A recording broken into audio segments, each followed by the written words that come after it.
Salut à tous. Alors aujourd'hui on se retrouve pour parler d'un nouveau film, ou plutôt d'un film qui est sorti il y a déjà quelques semaines sur Netflix, puisque je veux parler de Ni no Kuni.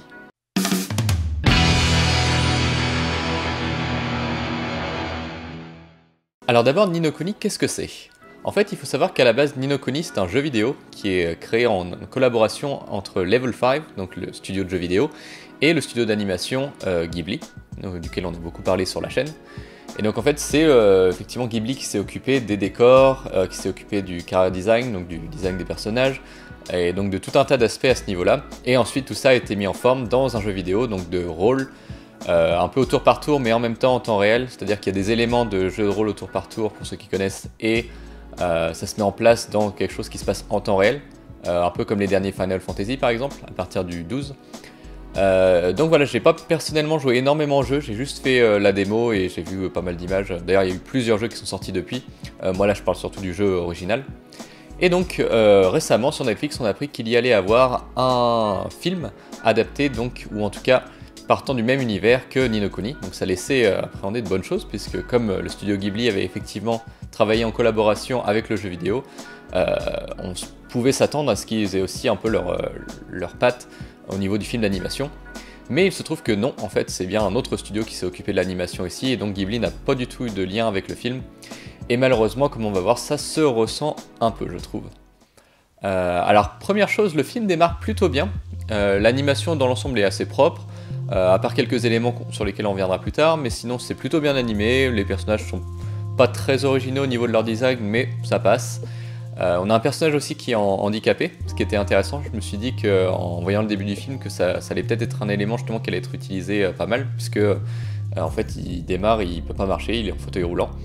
Et à un moment, en fait, donc l'intrigue va basculer dans le monde de Ni no Kuni, et là il va pouvoir récupérer les capacités de ses jambes et donc pouvoir se déplacer normalement.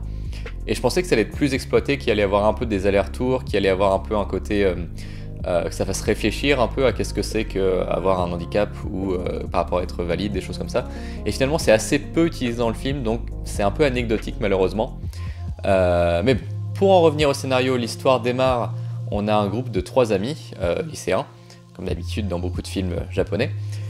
Et ce qui va se passer, c'est que l'un d'entre eux, donc la fille du groupe, se fait attaquer et poignarder, et donc risque de mourir. Et c'est à ce moment-là que les 2 autres membres du groupe se retrouvent dans un monde parallèle, un monde un peu médiéval, fantastique, et ils se rendent compte qu'en fait il y a un peu des alter ego de chacune des personnes dans leur monde, dans ce monde-là, et que donc la fille, leur amie qui s'est fait tuer, est ici la princesse. Donc ils vont essayer de rejoindre la princesse et essayer de comprendre un peu qu'est-ce qui se passe. Et donc petit à petit ça va les amener à faire partie un peu d'une quête au sein du royaume pour sauver la princesse, un peu des choses assez classiques finalement. On va avoir aussi toute une dimension développée sur les amis qui deviennent un peu frères ennemis, avec des histoires de manipulation par un grand méchant, des choses comme ça. Donc je vais pas trop en dire pour pas vous spoiler l'intrigue, mais toujours est-il que l'intrigue est finalement pas très intéressante, j'ai trouvé.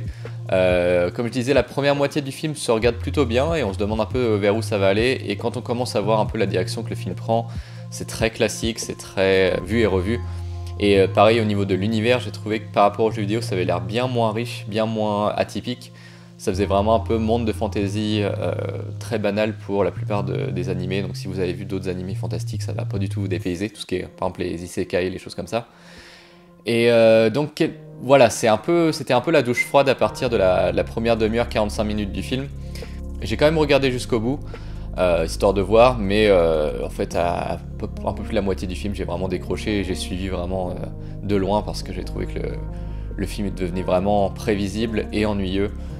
L'univers, il y a quelques bonnes trouvailles, mais dans l'ensemble c'est rien de vraiment très extraordinaire. Moi j'ai pas eu l'impression d'avoir vu des choses que j'avais jamais vues ailleurs ou quoi que ce soit, et on sent que vraiment ça a pas la patte que Ghibli pouvait avoir.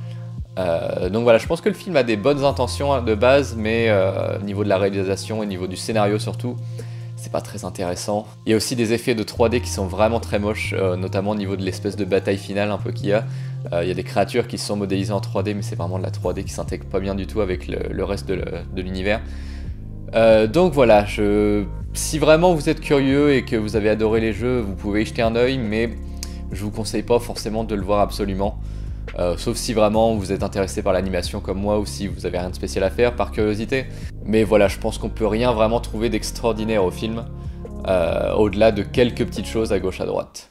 En attendant, je vous conseille plutôt de regarder tous les films Ghibli qui sont eux arrivés sur Netflix aussi récemment, et là où il y a bien plus de qualité, bien plus de choses à voir. Et si vous ne savez pas trop par où commencer, puisqu'il y a beaucoup de films Ghibli, je vous conseille d'aller voir la série de vidéos que j'ai commencé à faire qui s'appelle Retro Ghibli, où je reviens sur chacune des productions du studio et j'essaie de détailler un peu qu'est-ce qui fait son intérêt, de quoi ça parle, toutes ces choses-là.